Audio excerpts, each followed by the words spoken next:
fait partie des compétences que l'on avait chacun dans nos organisations respectives. Côté du handicap, c'était de comment accompagner les publics en situation de handicap. Et des formations existaient déjà au niveau de l'UNEA, dont on a bénéficié et fait bénéficier les structures de l'insertion par l'activité économique pour monter en compétence les salariés qui accompagnent les publics sur la gestion du handicap.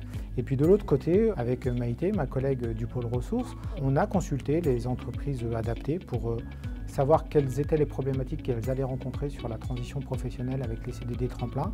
Et on a construit de toutes pièces une formation de 2 jours sur la transition professionnelle pour accompagner les encadrants des EA à gérer cette transition professionnelle pour les salariés en CDD tremplin.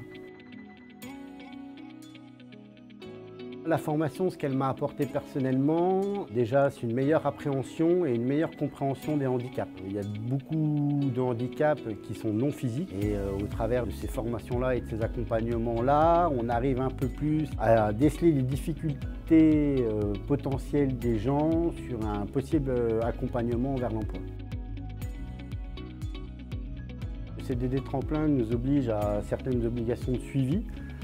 Voilà, donc là où on va dire que c'est du salarié lambda, il y a des phases d'écoute qui peuvent être entre 3 et 5 fois par an. Sur un salarié qui va être en suivi CDD tremplin, on va être forcément un peu plus à l'écoute, avec beaucoup plus de formalisme sur les attentes de la personne, sur également aussi nous, nos attentes. Une définition plus précise des compétences attendues par la personne, qu'elle souhaite acquérir.